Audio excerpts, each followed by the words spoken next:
Hello good morning and welcome back friends. आप देख रहे हैं पेसर एजुकेशन यूट्यूब चैनल। आज के इस वीडियो में बात करेंगे 16 और 17 मई से रिलेटेड जितने भी इंपॉर्टेंट करंट अफेयर्स बनती हैं सारी इस वीडियो में कंप्लीट करेंगे। साथ ही काफ़ी सारे एक्स्ट्रा फैक्ट भी यहाँ पर डिस्कस करेंगे।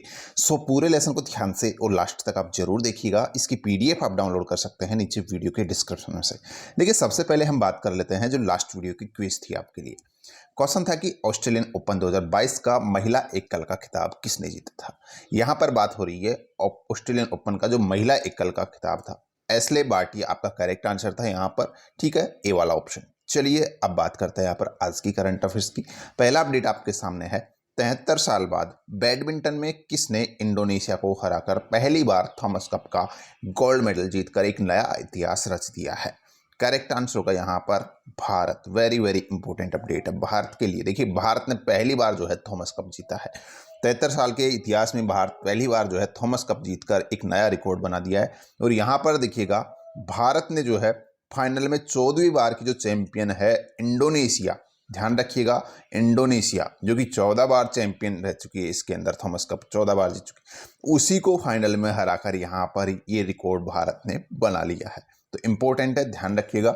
यहाँ पर जो 14वीं बार की चैंपियन है इंडोनेशिया, इसको 3-0 से हराकर भारतीय बैडमिंटन टीम ने पहली बार थॉमस कप का खिताब जीतकर एक रिकॉर्ड बनाया है। इसमें जो जीत के हीरो रहे हैं इसके अंदर वो रहे हैं लक्ष्य सेन, इसमें नाम शामिल है किदाम्बी श्रीकांत और सात्विक साईराज रंकी रेड्डी और यहाँ पर चिराग शेट्टी। यहाँ पर इनकी जोड़ी ने मिलकर जो है यहाँ पर ये भारत को ये थॉमस कप प्रदान किया है। ध्यान रखिएगा। अगला अपडेट, प्रत्येक वर्ष किस दिन को विश्व कृषि पर्यटन दिवस इनकी वर्ल्ड एग्री टूरिज्म डे मनाया जाता है। वर्ल्ड एग्री टूरिज्म डे आपका हर साल 16 मई को मनाया जाता है। इस बार भी ये 16 मई को मनाया गया है, इतना आपको ध्यान रखना। इससे संबंधित अगर बात करते हैं तो देखिएगा, महाराष्ट्र जो है कृषि पर्यटन को विकसित करने और बढ़ावा देने वाला सबसे अग्रणी राज्य है। यहाँ पे किसकी बात हो रही है? विश्व कृषि पर्यटन दिवस। ठीक है, तो कृषि पर्यटन को बढ़ावा देने के मकसद से इसको सेलिब्रेट किया जाता है, लोगों को इसके बारे में जागरूक करने के लिए। और महाराष्ट्र इस मामले में सबसे आगे है। इसके संदर्भ में महाराष्ट्र ने जो कृषि पर्यटन नीति है वो भी जारी की थी 2020 के अंदर, जिसका उद्देश्य पर्यटकों को खेती का आनंद प्रदान करना और किसानों की आय को बढ़ाने में मदद करना है। ठीक है, अगला अपडेट देखते हैं। किस दिन को यूनेस्को और कई अन्य अंतर्राष्ट्रीय संगठनों द्वारा अंतर्राष्ट्रीय प्रकाश दिवस मनाया जाता है। अंतर्राष्ट्रीय प्रकाश दिवस या इंटरनेशनल लाइट डे, ये आपका कब मनाया जाता है? ये आपका मनाया जाता है 16 मई को। कब मनाया जाता है? 16 मई को। ठीक है, चलिए अगला अपडेट यहाँ पर देखते हैं। देखिएगा, विश्व भर में प्रत्येक वर्ष 15 मई को अंतर्राष्ट्रीय परिवार दिवस मनाया जाता है। अंतर्राष्ट्रीय परिवार दिवस कब मनाया जाता है? 15 मई को मनाया जाता है। ये तो आपको ध्यान रखना ही। इसका यहाँ पर थीम इंपॉर्टेंट है हमारे लिए। जो हाल ही में 15 मई को अंतर्राष्ट्रीय परिवार दिवस IDF मनाया गया है, उसका थीम क्या है? ठीक है, तो इस बार इसका थीम रखा गया है परिवार और शहरीकरण। क्या थीम रखा गया है? परिवार और शहरीकरण इसका इस बार विषय यानी कि थीम रखा गया है। ठीक है, अंतर्राष्ट्रीय परिवार दिवस का। नेक्स्ट देखिएगा, हर साल 16 मई को किस राज्य का स्थापना दिवस मनाया जाता है? हाल ही में ये मनाया गया है। सिक्किम राज्य जो है हर साल की बात इस बार भी अपना जो स्थापना दिवस है वो सेलिब्रेट कर रहा है 16 मई को। ठीक है, ध्यान रखिएगा। सिक्किम की बात हुई है, थोड़ा यहाँ पर जान लीजिएगा सिक्किम के बारे में भी। देखिए, सिक्किम जो है इसको जो यहाँ पर राज्य का दर्जा दिया गया था 16 मई 1975 को जो है इसका गठन किया गया था सिक्किम का। कब? 16 मई 1975 को। यहाँ पर देखिएगा, अगर बात करते हैं इसकी कैपिटल की, कैपिटल और लार्जेस्ट सिटीज की गंगटोक है। वहीं यहाँ पर अगर गवर्नर की बात करते हैं तो गंगा प्रसाद यहाँ के गवर्नर है वर्तमान में। और मुख्यमंत्री कौन है?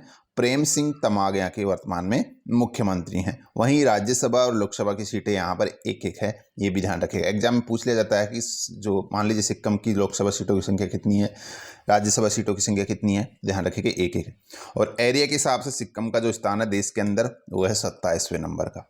ठीक है, अगला अपडेट, जो 20वीं पशुधन गणना के अनुसार पशुधन एवं पोल्ट्री की नस्लवार रिपोर्ट से विदेशी और क्रॉस बैंड जानवर भारत में कुल मवेशी आबादी का कितना प्रतिशत है? यहाँ पर हाल ही देखिएगा, जो 20वीं पशुधन गणना है उसके आंकड़े जारी किए गए हैं। वो रिपोर्ट हाल ही में जारी की गई है। इसके संदर्भ में आपसे पूछा जा रहा है कि जो विदेशी और क्रॉस ब्रीड जानवर है वो भारत के कुल मवेशी आबादी का कितना प्रतिशत है, ये पूछा गया यहाँ पर। ठीक है, तो करेक्ट आंसर होगा 26.5%। कितना है? 26.5%। थोड़ा डिटेल में बात करेंगे इसके बारे में। देखिएगा, यहाँ पर बात हो रही है जो हाल ही में जो जारी की गई है 20वीं पशुधन जनगणना। ठीक है, उसके संदर्भ में अगर बात करते हैं तो ये रिपोर्ट 2019 के आंकड़े जारी हुए हैं इस रिपोर्ट में। ठीक है, इसमें कौन से आंकड़े जारी किए गए हैं? 2019 के आंकड़े जारी किए गए। तो 2019 में जो है 6% घटकर जो स्वदेशी मवेशियों की कुल संख्या है वो कितनी हो गई है? 14.21 करोड़ हो गई है। यानी कि आपसे पूछा जाए कि जो स्वदेशी मवेशियों की संख्या में कितना प्रतिशत कमी आई है? 6% की कमी आई है। वहीं यहाँ पर अगर बात करते हैं 2012 से 2019 के दौरान मवेशियों की कुल आबादी जो है वो 79% से गिरकर कितनी हो गई है? 73% हो गई है। ये भी इंपॉर्टेंट है। वहीं यहाँ पर जो पशुधन और कुक्कुट की नवीनतम नस्लवार रिपोर्ट है, इसके अनुसार विदेशी या क्रॉस ब्रीड मवेशियों की संख्या की अगर बात करते हैं तो इसमें वृद्धि दर्ज की गई है।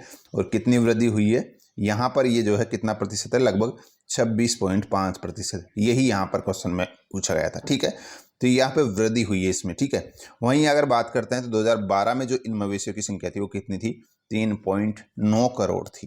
तो ये यहाँ पर लगभग सारे आंकड़े यहाँ पर शॉर्ट में जो है आपके सामने हैं, जो इम्पोर्टेंट है, ध्यान रखिएगा इनको।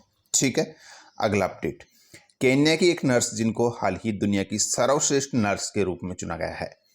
यहाँ आप पिक्चर में देखते हैं, इनका नाम है अन्ना कबाले दुब्बा। क्या नाम इनका? अन्ना कबाले दुब्बा इनका नाम है। ये केन्या की एक नर्स हैं जिनको हाल ही दुनिया की सबसे बेस्ट नर्स का अवार्ड यहाँ पर दिया गया है। ठीक है, नेक्स्ट, प्रसिद्ध क्रिकेटर ऑलराउंडर एंड्रयू साइमंड्स जिनका हाल ही कार दुर्घटना में मृत्यु हो गई है, संबंधित है। तो किस देश से संबंधित है या किस देश के क्रिकेटर हैं? करेक्ट आंसर होगा ऑस्ट्रेलिया। वेरी इंपॉर्टेंट अपडेट है। देखिए, आप सभी अगर थोड़ा सा भी क्रिकेट का शौक रखते हैं तो आप इनको जरूर जानते हैं, क्योंकि काफ़ी फेमस प्लेयर थे ये, साइमंड्स के नाम से जाने जाते थे। और यहाँ पर ऑलराउंडर थे ऑस्ट्रेलिया के, जिनका हाल ही में कार दुर्घटना में इनकी निधन हो गया है। इंपॉर्टेंट है, ध्यान रखिएगा। या आपसे पूछ लिया जाएगा कि एंड्रयू साइमंड्स जो हाल ही पिछले दिनों में खबरों में रहा है, ऐसे भी पूछ सकता है एग्जाम में, जो कि जिनका संबंध है किस खेल से संबंधित है, आपसे पूछ लिया जाएगा। ऑप्शन दीजिएगा क्रिकेट, हॉकी, वॉलीबॉल, बास्केट, ठीक है, जो भी है। तो यहाँ पर ध्यान रखिएगा क्रिकेटर है ये। नेक्स्ट यहाँ पर देखिएगा, किस संस्थान ने national data and analytics platform NDAP launch किया है? NDAP लॉन्च किया गया है आपका नीति आयोग के द्वारा। किसके द्वारा? नीति आयोग के द्वारा। ठीक है, अगला अपडेट, भारत के पहले अमृत सरोवर का उद्घाटन किस राज्य में किया गया है? तो आपका उत्तर प्रदेश इसका करेक्ट आंसर होगा। उत्तर प्रदेश में किया गया है भारत के पहले अमृत सरोवर का उद्घाटन। नेक्स्ट है, दुनिया भर में सार्वजनिक कंपनियों की जो फोर्ब्स की नवीनतम ग्लोबल 2000 सूची है, उसके अंदर यहाँ पर कौन सी भारतीय कंपनी शीर्ष स्थान पर रही है? तो यहाँ आपका देखिएगा Reliance industries limited correct answer.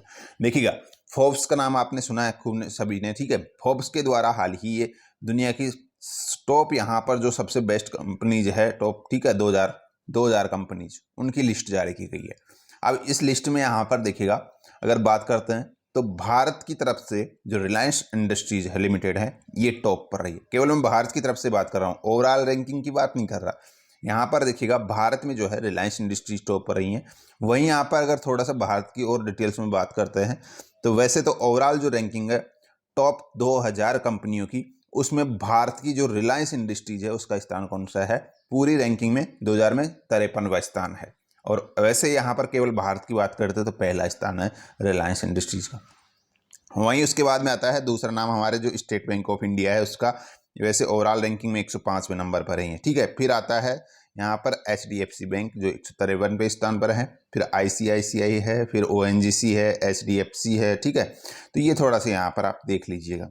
फिर देखिएगा अगला अपडेट, हाल ही में शेख मोहम्मद बिन जायद अल नहायन को किस देश का नया राष्ट्रपति चुना गया है?